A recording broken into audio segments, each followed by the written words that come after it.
Everyone, welcome to December and to our breast cancer seminar series. We are excited to be back from a very busy and really quite normal San Antonio, and I'm super grateful for Dr. Manahar and Dr. Linden and Dr. Gwen for helping out with our update and presentation on some of the abstracts and data that was presented. I think Porny has graciously agreed to go first, and we're each just going to share our screens. I anticipate that we'll see how the timing goes, but we're also potentially looking forward to extending this into our January meeting as well, given that I anticipate it may be hard to cover all of the highlights just today. So with that, I will hand off. Thanks, Jen. Hi, everyone. Do you guys see, let's see, the screen? Actually, I don't think, hold on, try that again.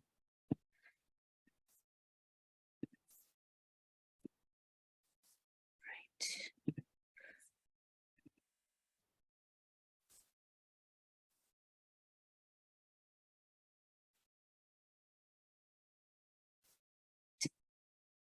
Does everyone see the presentation mode? Okay, wonderful. All right, well, thank you, Jen, and I'm happy to present on a few abstracts that were presented this year.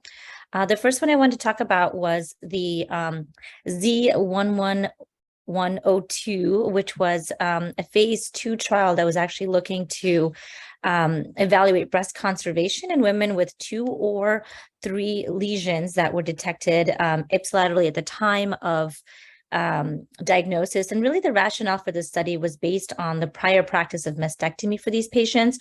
However, recent retrospective institutional studies did demonstrate acceptable local recurrence rates with the breast conservation therapy. And so this study wanted to kind of dive in further to elucidate whether this is a reasonable and safe option for these women. And so the inclusion criteria, I will point out a couple of notable ones. They didn't really categorize patients by multicentric or multifocal. Instead, they required that patients had to have greater than 2 centimeters between lesions and no more than 2 quadrants of disease. And again, the majority of patients had just 2 lesions, but there were some patients that had 3 as well. So you can see in terms of their cohort, all of them would undergo breast conservation surgery after enrollment, and all of them did require nodal staging. And then per standard of care, they would undergo radiation therapy and systemic therapy, and they had a follow-up every 6 months for 5 years.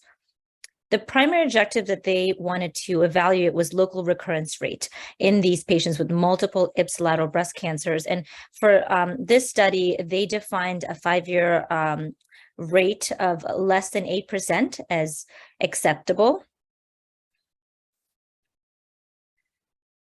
Now, this is the study cohort. They had 204 patients enrolled with evaluable data, and the median follow-up was about 66 months. And you can see, again, most of them were T1 versus there was a 60-40 split between T1 versus T2 lesions. The majority were hormone positive, and the majority were lymph node negative. So the primary outcome was local recurrence, and indeed they were able to show that this was a very low recurrence rate of 3.1%. That was much lower than their 8% clinical threshold and was statistically significant. Other outcomes that they also looked at was the contralateral breast cancers, distant mets, all of which were low numbers in general. They noted that, there were no local and distant recurrences that were together. They had 3 non-breast cancer primaries and only 1 patient that died of breast cancer in their cohort. And again, this was a follow-up of about 66 months.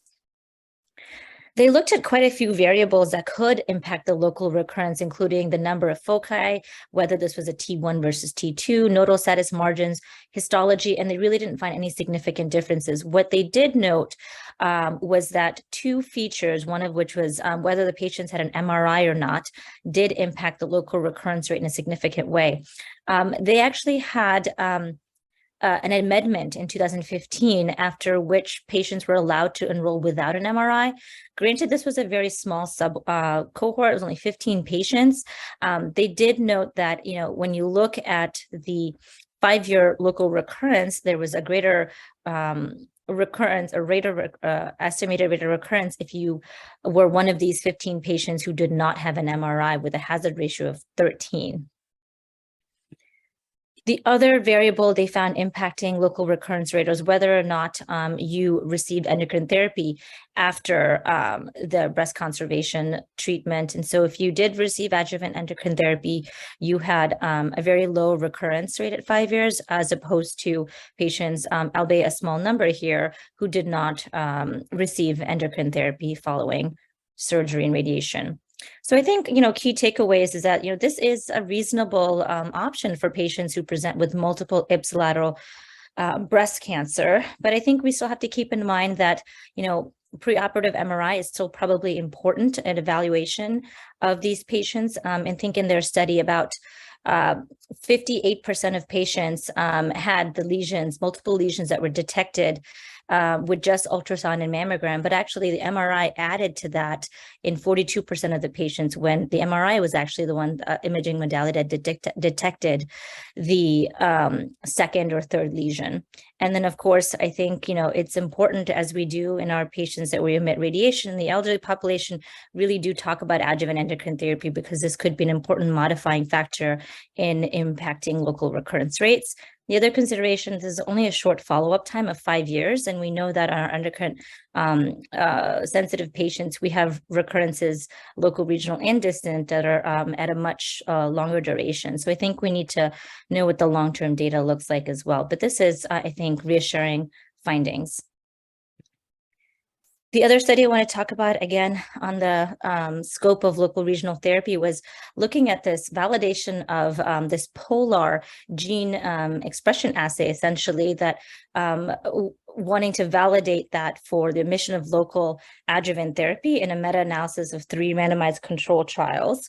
This was done by a group in Sweden. So really, the background for this is, we know that there's been a long history of trials that have been attempting to identify subsets of patients with early breast cancer in whom radiation can be safely emitted. You've got the CalBridge 9343 trial, where we know older women can safely emit radiation, the NSABP B21, and the Canadian trial by Files were actually the first to select a low-risk cohort based on clinical features alone.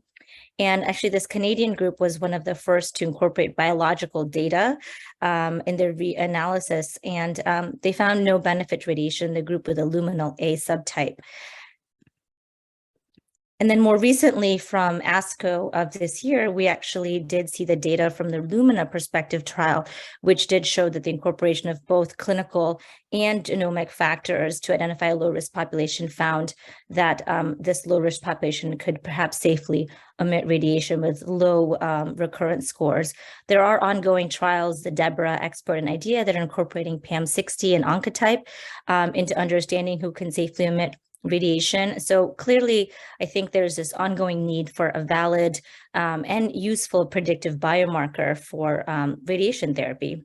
And that's really the rationale for this polar gene, MRA gene-based assay signature that was created using this cohort from the Sweden BCG 91 RT trial.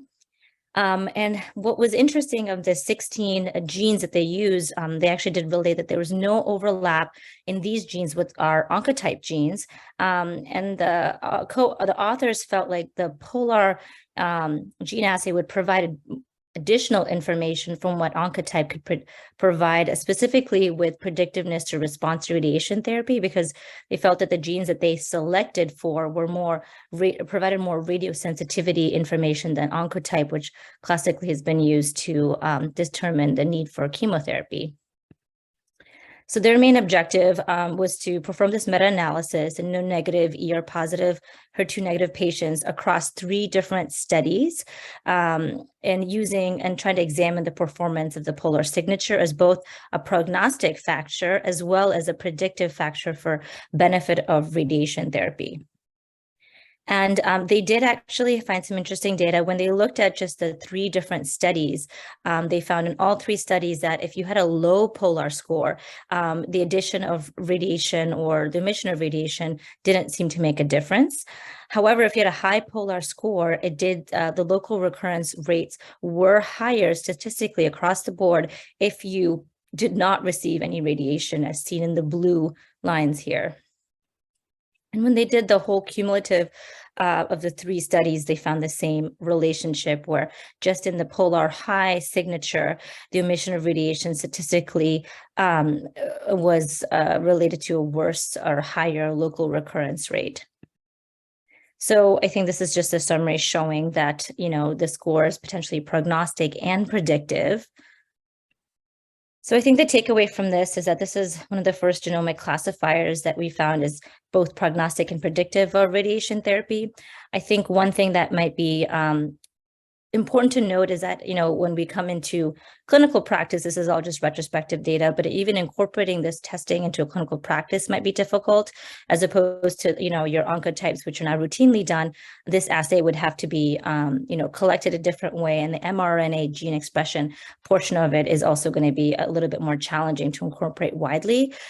This is, again, retrospective data. So we need more, additional studies in prospective fashion to really validate this before it can be used in clinical practice. But I think it's still very interesting and perhaps more specific, like they said, for radiation as opposed to oncotype and other genomic assays we have here. And then the last quick abstract that I'll just share was actually one that I presented with the guidance of Vina and Hannah. And so this is looking at real world patterns in the diagnosis and treatment of metastatic breast cancer. We actually pulled data from HiCor and identified a metastatic breast cancer cohort. And really our hypotheses were that biopsy is not being routinely done at the time of recurrence, as well as biomarker testing, which has treatment implications. And that chemotherapy might be overutilized as a first-line treatment versus targeted therapies and preferred agents, such as the CD4K6 inhibitors.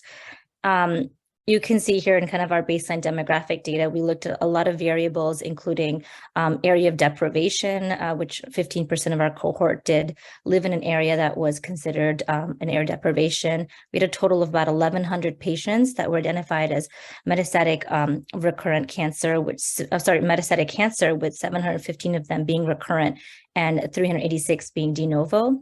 They all had a variety of insurance type, but you can see that there was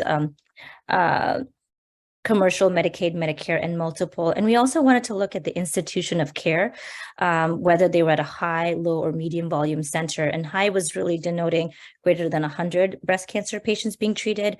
And then the cutoffs for medium and low were 15-25. So when we look at the biopsy patterns, we actually found that only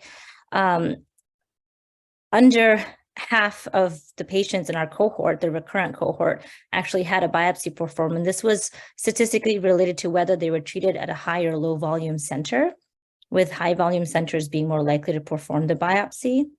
And then when we look at treatment, we do in our complete cohort, we see that endocrine therapy alone was the most common agent. And this cohort was from 2008 to 2019. And so this was predating some of the CD4K6 inhibitors. But even when we look at the data after 2015, when Palbo was first approved, we still only see an uptake about 15 to 20%.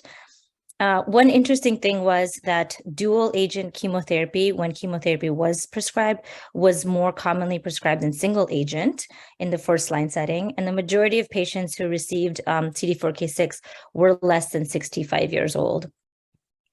So then just some final thoughts I had about this. So I think there's a big gap with biopsy recurrence. I think that, there's multiple reasons that this could be occurring, including, experience or expertise at the institution, because we found that high volume centers are more likely to perform this practice, as well as maybe access to resources and infrastructure related to biopsying challenging sites such as bone and specimen handling of bone specimen. The other thing that we found was, overutilization of chemotherapy as first line, especially in our de novo patients. Actually, 46% of de novo metastatic patients underwent or received chemo first line versus only endocrine therapy, 42%. This is kind of interesting because most de novo patients we think of in the ER positive setting are probably exquisitely sensitive to endocrine therapy as they're naive to it. And then the other aspect that I thought was interesting was, utilizing multi-agent chemotherapy first line is really not recommended unless you're in a visceral crisis, and that's part of the choosing widely guideline. And so really understanding perhaps why that's happening. And kind of our next steps is to, through some grants, looking into improving patient access and training around these gaps, and working with our network affiliates to accomplish this. That is all I have. Thank you guys for listening.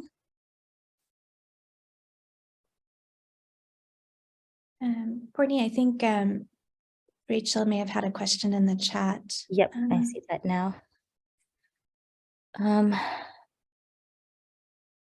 So do you think that those are folks treated with curative hope with, say, doses ACT? Rachel, which are you referring to? Talking about people who are treated with multi-chemotherapy agents. I'm just wondering if any of those people are people who are sort of oligometastatic and being treated with this like kind of curative hope. Yeah, that's curious. I mean, it's just was really notable. I'm surprised a little bit to see that rate so high. So no, that's a really great question. I think that's one of the limitations of having, the database that we have. I don't have chart data to go into why they received the, dual agent chemo, whether it was, because of visceral crisis or perhaps because they were doing oligometastatic disease. It's not as clearly evident, which is why when, now that we're kind of in the phase of working with our network affiliates, part of, the initial understanding is looking at survey data to understand their practice patterns more deeply. Because again, all of this is hypothesis generating, but again, just raises some questions. So thank you for bringing that up.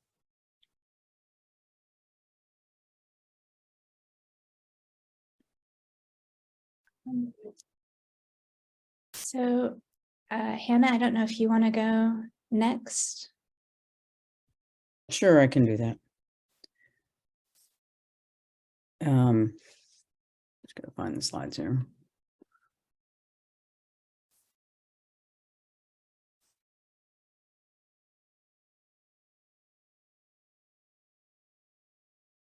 Thanks, Porny, for presenting on the Alliance trial. I learned about it too from my partners who are active tweeters the other day, and I think it's really exciting. And I hope that we're going to be meeting and talking as a group, but I think it's practice changing in our group too. It's exciting.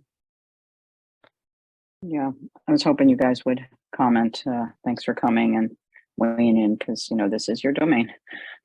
And Sarah, I'm presuming that if this was considered as an option, you would be wanting to get an MRI for all these patients? Yeah, I think and that's what we'll discuss and come to consensus as a group too. But I would, yes, any patient we're considering lumpectomy or breast conserving surgery for multicentric disease, we would want an MRI.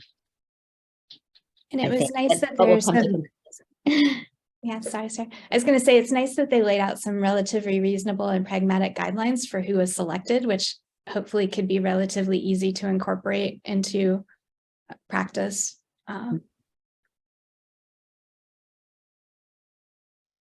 Yeah, it's a great that the study got done. Okay, so I'm tasked with some of the ER positive subset here. Can you all see my slides and hear me okay? Okay, so I think this one is the one that made the news, the next one here, the adjuvant abemaciclib data. Let me just see if I can put this in slideshow mode so you can see it a little better maybe. Okay, so they blew it up. I mean, it is a little bit of an exaggeration here, but this is how it was presented. And this was simultaneously published in Lancet Oncology. So, essentially as we get longer time, and the significance here is that the patients are no longer actually taking the drug. So this is a late benefit and it's persisting and the curves are separating further. This is very important because I think there were people who thought, yeah, you're just treating occult metastatic disease and the second you stop the abemaciclib, they're going to recur, and that's not happening. And actually there's a significant risk reduction. So, we are nudging more people into the curative group, which is fantastic. So I think, the problem is that it's toxic. We're giving it to people and it's hard on them. So the data, the previous slide showed some graphs. The graph I'm not showing you is the one about overall survival where the data is too immature and really there aren't any difference in the curves. So you have to drill down to understand what's happening. And what's happening is there are patients who are diagnosed with metastatic disease who are alive and thriving, but they have had recurrence and they're now incurable. So if you look at the endocrine therapy alone group, there are a lot more people with metastatic disease in that group, and that's the tough spot. With regard to untoward deaths, there are more in the abemaciclib group, but it's not getting bigger. It's a known problem, and I think one might suspect that the problem is PE and interstitial lung disease, but I can't tell you I really know that. But it's a toxic drug. It's hard on people, and I think we have to use our clinical judgment on the heels of chemotherapy. The other question that comes up for this group is, could you just give this instead of the chemotherapy? That is absolutely not addressed in Monarchy. The vast majority of the patients and the intent was chemotherapy given and this after it. So that's an interesting idea. That is an interesting assumption some people are making, but it's not data-based. So the indications are for people with higher risk disease, and perhaps the Ki-67 thing could go away because it had nothing to do with who was, it's a poor prognostic sign, but it doesn't predict benefit. All groups benefited. So it's really, I think, a stage-related decision. Okay, so what about some newer things? What do we do after palbo and progression?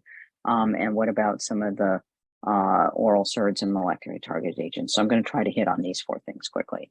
So the PACE trial was a trial I think we had wanted to open but did not here because we all thought this should work, and alas, it did not. So this was a randomized phase 2 looking at what you do after progression on a CDK4/6 inhibitor, and for the vast majority of patients that was an AI and palbociclib.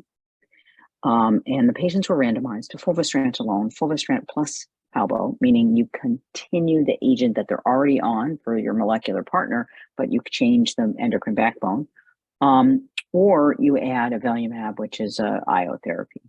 So how did they do? Well, that's not statistically different, actually, unfortunately, and it's also not good enough for second line. So these are their conclusions, perhaps a little bit added from me.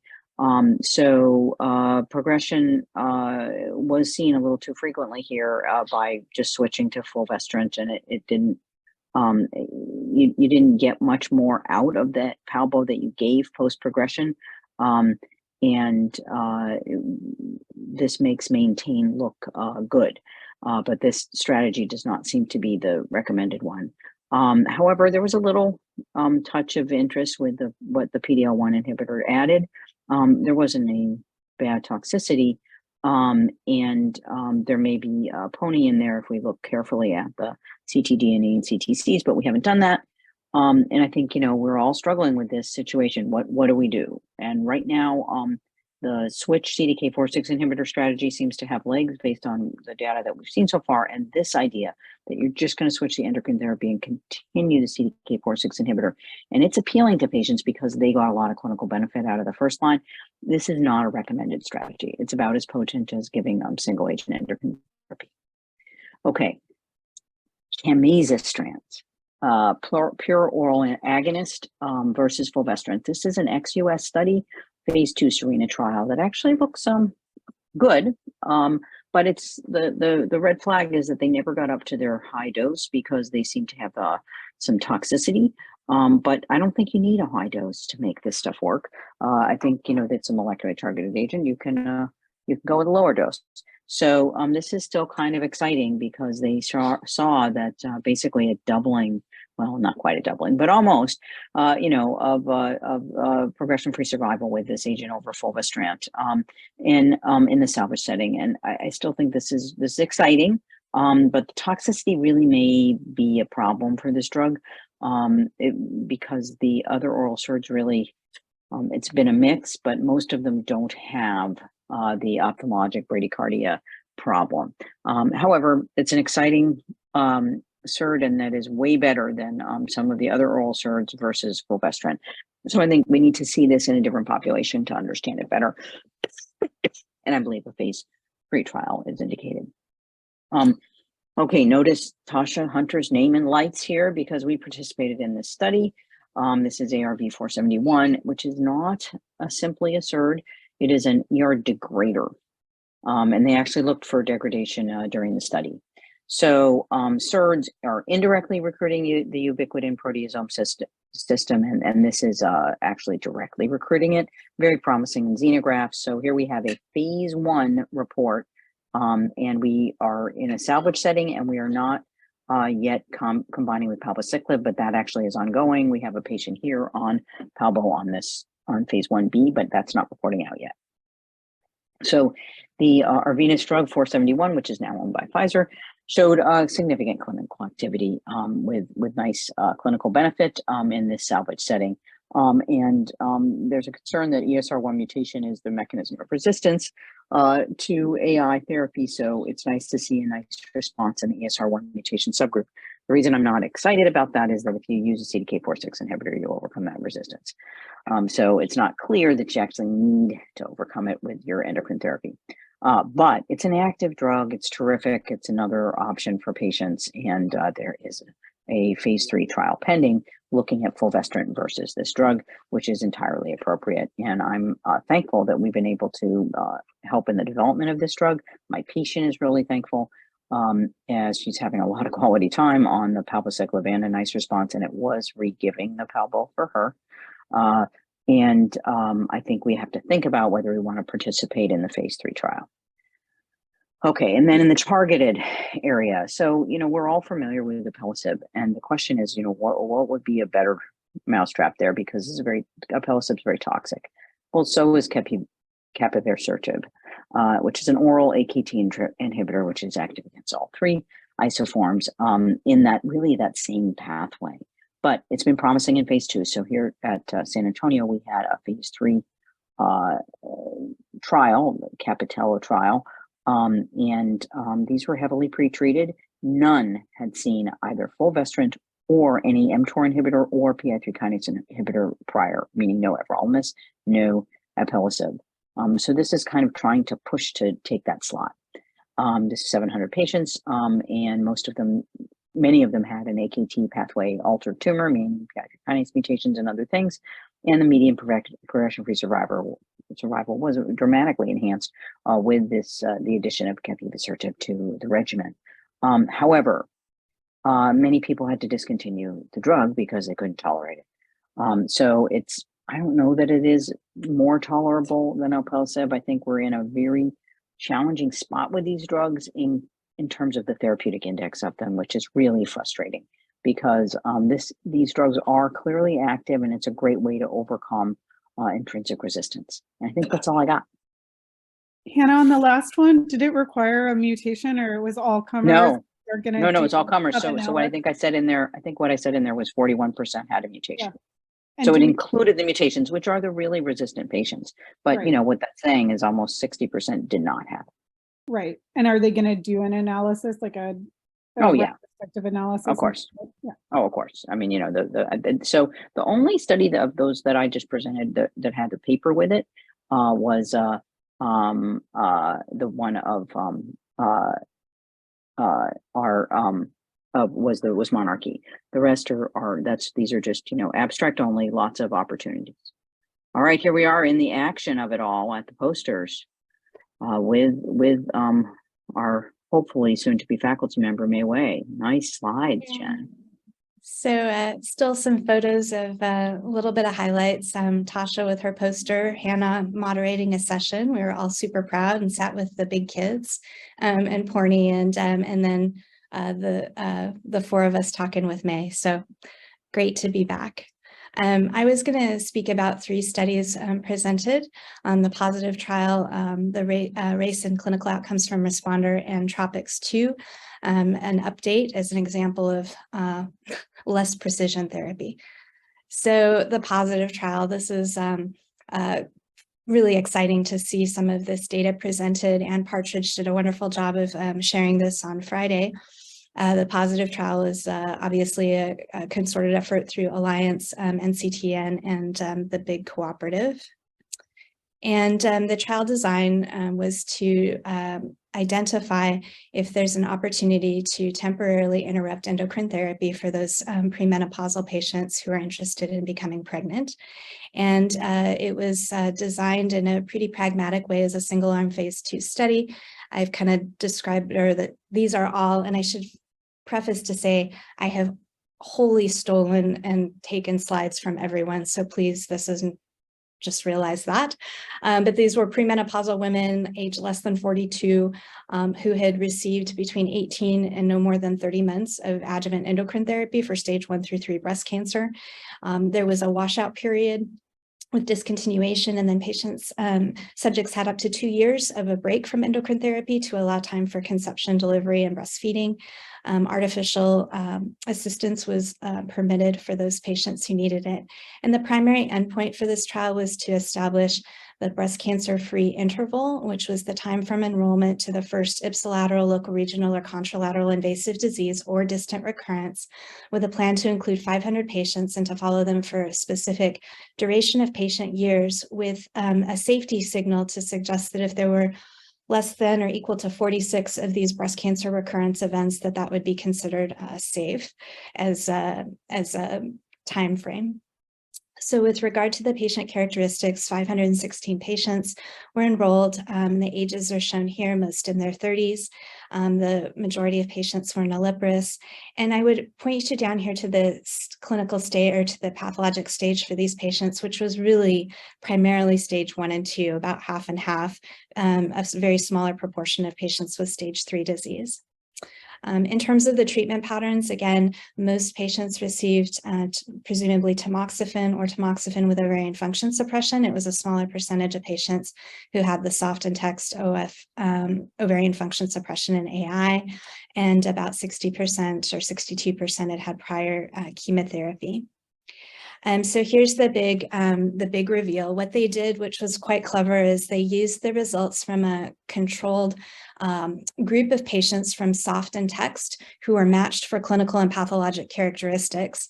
And so what these 2 graphs show is the breast cancer free interval. So that's all breast cancer events for the patients on the positive trial, which is in the solid kind of brown line. There were 44 events going out to the time at follow-up of 41 months, and they overlaid that curve for recurrence events with the same curve from matched patients from soft and text.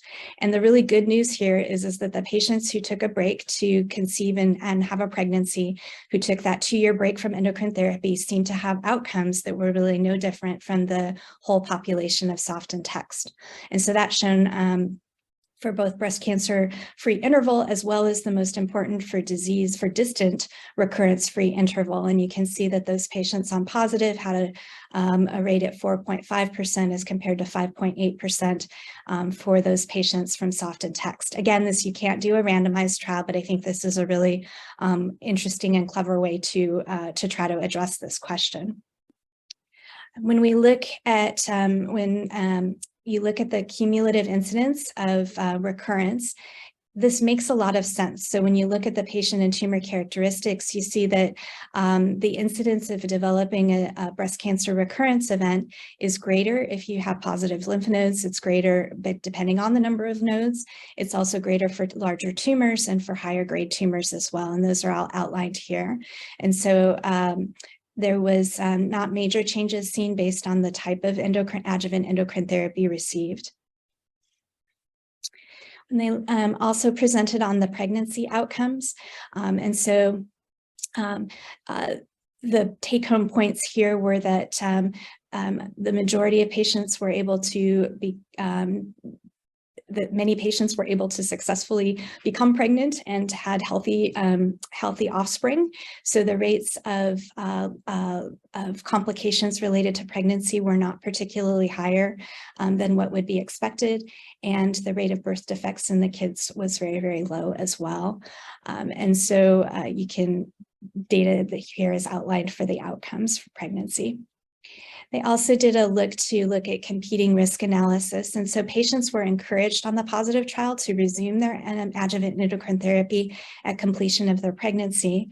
And this is shows that the majority of patients were able to and did resume their endocrine therapy.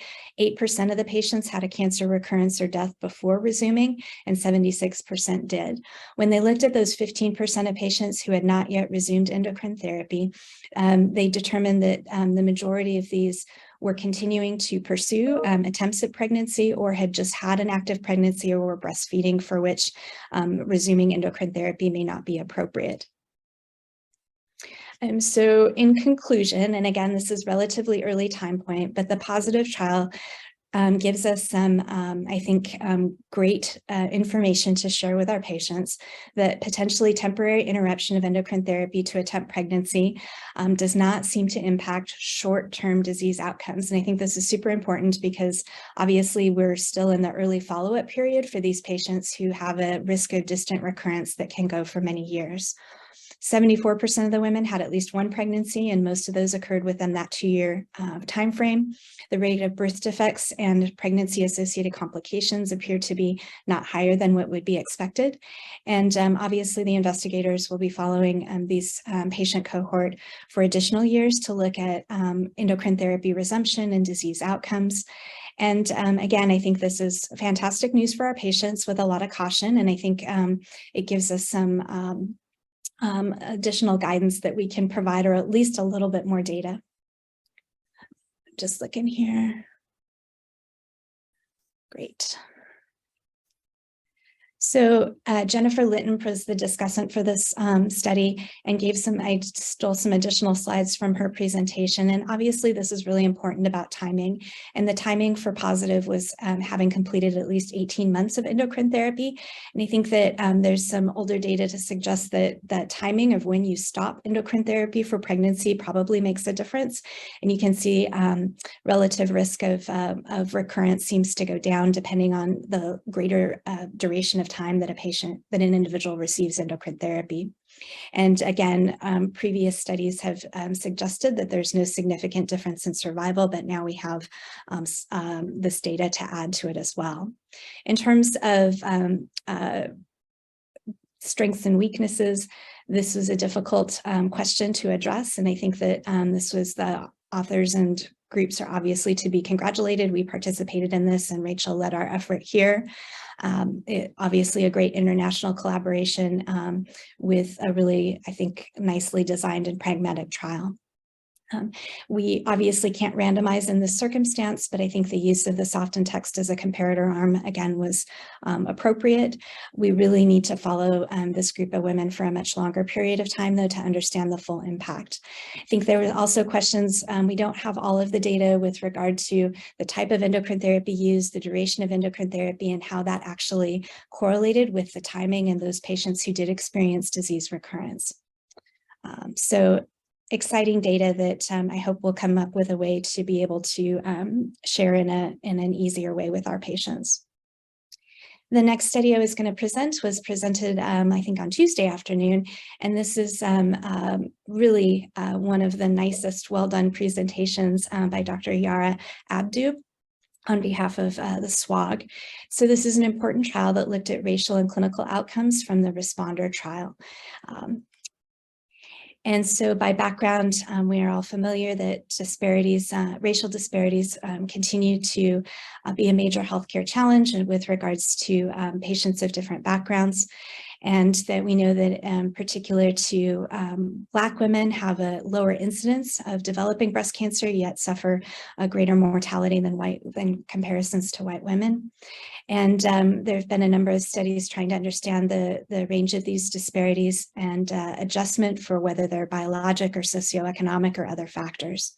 And so just by way of a reminder, the responder trial, or SWOG 1007, looked at the clinical utility of the Oncotype 21 gene recurrence score for patients with node positive, hormone receptor positive, HER2 negative breast cancer. We've all seen these practice changing results. Patients with recurrence scores of less than 25 were randomized to chemo and endocrine therapy or endocrine therapy alone. And we know the outcomes, which I won't show you again here.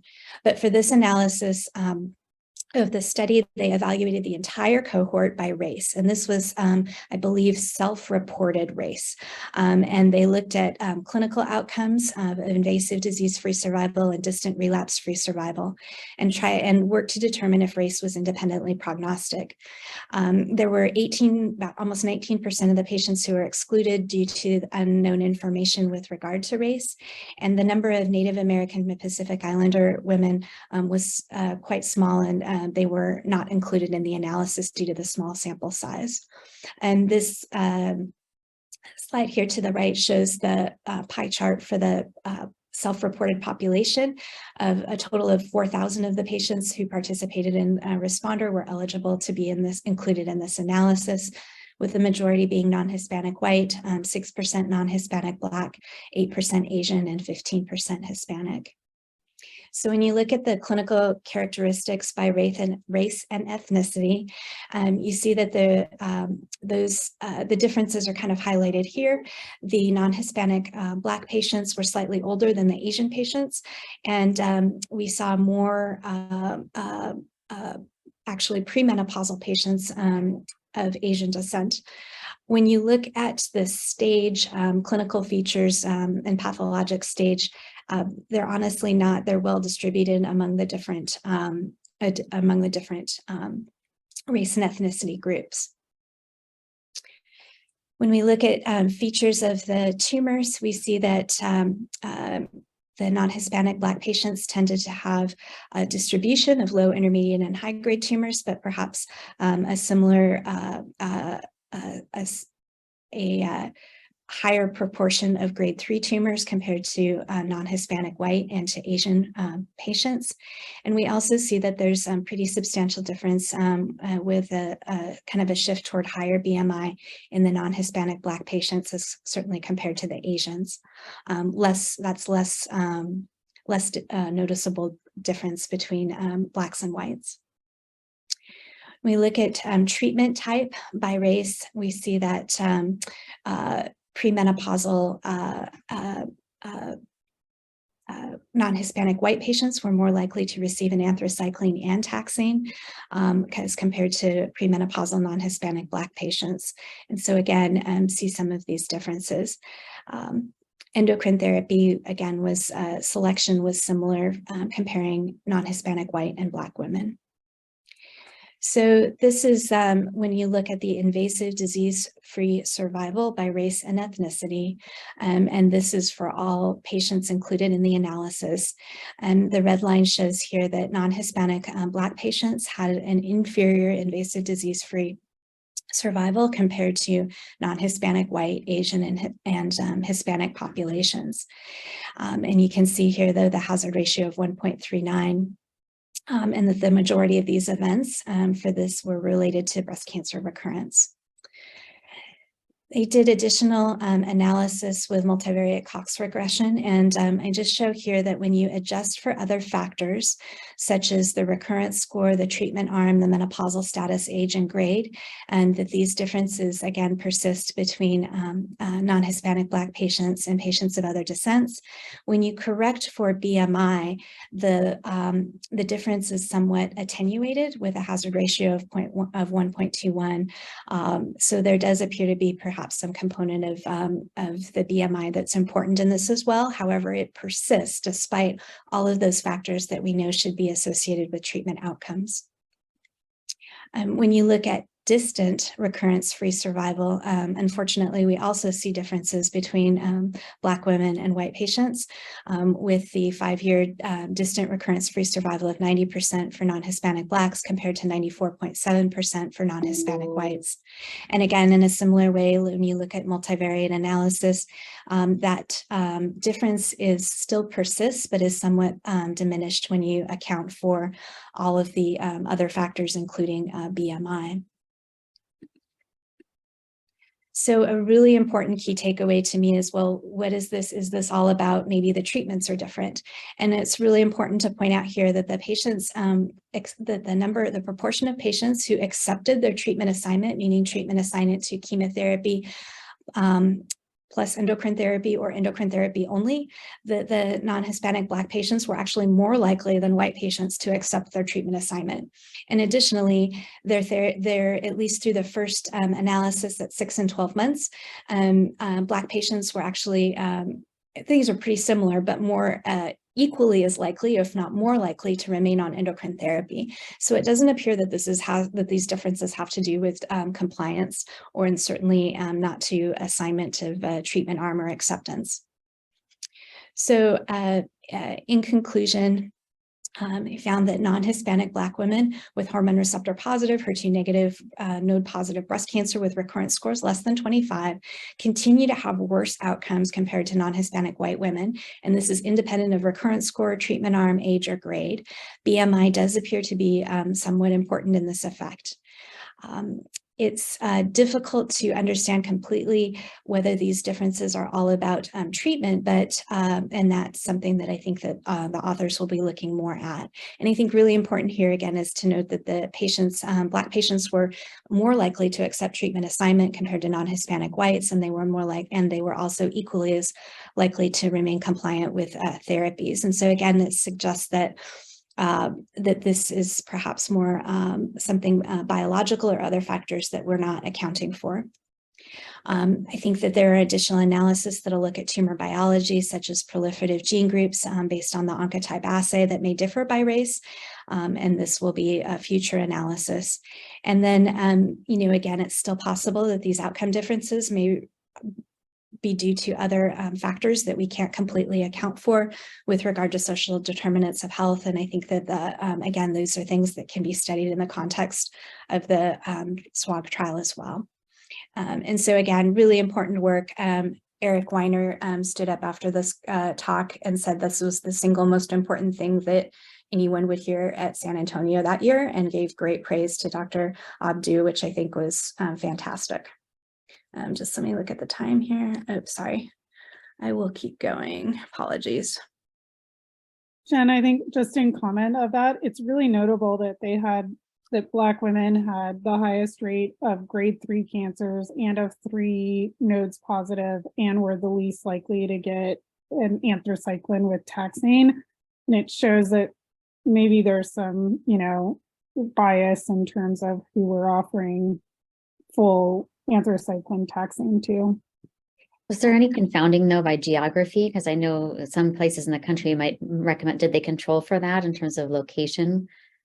I think that those are both great points. I got the sense that there was plan to analyze that more closely, but the things around social determinants with regard to location and treatment in part of the country, I think were not reported at this time.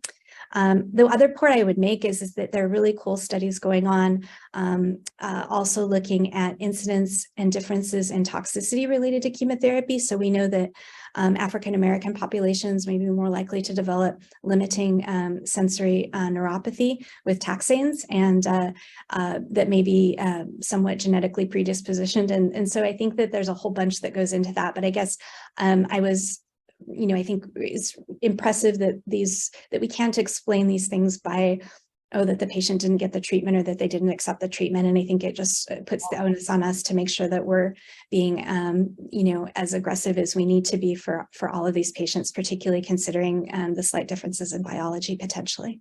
Right. And I mean, just in terms of that, it seems like it'd be easier to give somebody ACT than TC if there's a predisposition to sensory neuropathy too. No, yeah, I think those are fascinating. I guess I'm open to comments, but I don't think that the authors, the Yaru was really able to comment on that yet, but hopefully there'll be more data that can come from this study. We should be able to collect a lot of that through SWOG in terms of the location and things as well, so. So the last trial I will present, and we're going to give Will the opportunity to present all the really cool data from TDXD, but Hope Rugo also gave an update on the TROPICS-2 trial, and this is sacituzumab govitecan versus treatment of physician's choice for patients with hormone receptor positive HER2 negative metastatic breast cancer. And so the goal of this analysis was to look at response based upon TROP2 expression. So I think everyone here is pretty familiar with the fact sacituzumab govitecan is an antibody drug conjugate that targets the tumor antigen TROP2 with the SN38 highly effective payload that we've been using now for quite a while for triple negative breast cancer, but recently has been shown to have activity in hormone receptor positive disease as well. Let me see here. Why isn't my slide moving? Sorry. So apologies. Okay. So just as for this analysis, and as a reminder, they really wanted to look and see if the response that was seen for patients with hormone receptor positive disease bared any correlation or relevance to TROP2 tumor expression. And as a reminder, TROP2 expression was not required to determine patient eligibility and was not even a stratification factor in the TROPICS-02 trial. But they went back and looked and in 88% of the patients, what they could look back at the TROP2 expression, and they looked at this on either the primary breast cancer or metastatic archival tumor. And I would just point out that this was a mixed group that we're looking at the biomarker, and the median time of the tumor tissue collection to study entry was about 7 months. And so what this slide here shows is that TROP2 expression is highly expressed in the vast majority of breast cancers. This wasn't a selection criteria, but TROP2 just has high levels of expression in hormone receptor positive disease. So they observed expression in 95% of the patients with evaluable samples. And they use an H-score to kind of quantify that, and an H-score greater than 100, high expression, and 58%. But again, the majority of patients, their tumors had expression.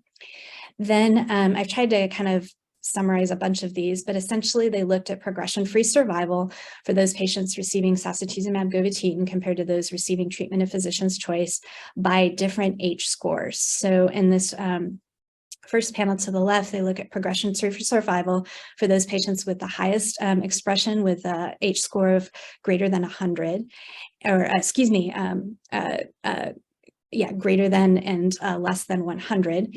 And what you see is that there's differences in terms of progression, improvement in progression-free survival, kind of regardless of the H-score. And again, these are not necessarily planned analysis, but the PFS outcomes seem to favor sacituzumab, whether the TROP2 H-score was less than 100 or greater than 100. And when you went down to the very low levels, you can see that perhaps at the less than 10, those curves start to overlap. But even at the H-score between 10 and less than 100, there was still evidence of separation. And so again, these are small sample sizes by the time you get down to this level. When you look similarly at overall survival, which is noted to be improved with sacituzumab govitecan for this patient population, again, kind of regardless of the H-score, you see that there's appears to be a benefit with regard to overall survival, even down to the less than 10, albeit again with very small numbers. And so again, overall survival as well as progression-free survival was consistently observed across the different subgroups, suggesting that even very low levels of TROP2 expression can be associated with benefit from sacituzumab govitecan. And so again, these are Dr. Rugo's conclusions.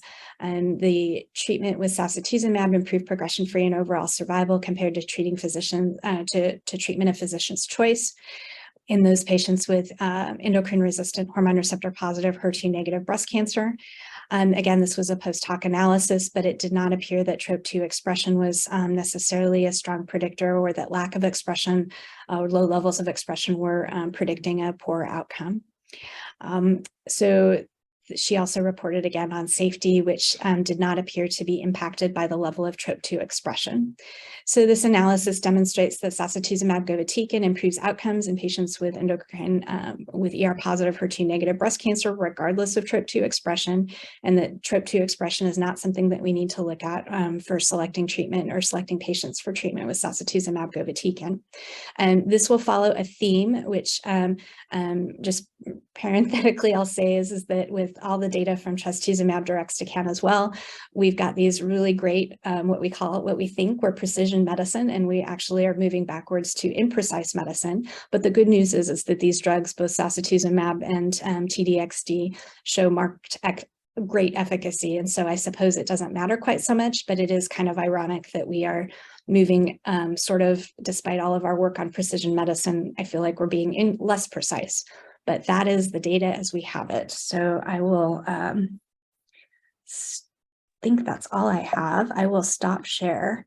And we've got 5 minutes left for any questions for any of us. I think Will and I are in, Will's in clinic, so maybe we'll ask if he can present the really additional hot news next month.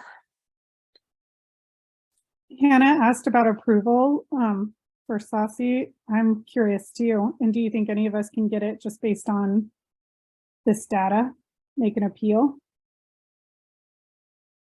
I have not tried it yet, and I'm not that much of an insider to know, but I would imagine that it has to be in front of the FDA based on the overall survival advantage, which has now been published. So I would expect it's likely imminent. Although, again, I was kind of a naysayer. The PFS advantage isn't that great, but the OS you can't quite laugh at. So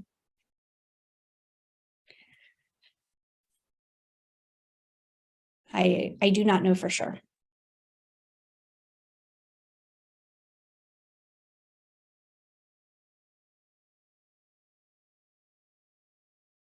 Nice job, Jen. Those Oh, were big, no, thanks, meaty, everyone. meaty topics there. I think the positive trial is, you can't do a prospective randomized trial about pregnancy, but it was, this is a really well done study, and it's still awkward that some people will recur while pregnant, but I think we did a really good job of sorting out that doesn't seem to be a problem in this selected group under these circumstances, and it gives us some guidelines moving forward to recommend. And so I certainly plan to embrace that in terms of what I recommend to patients.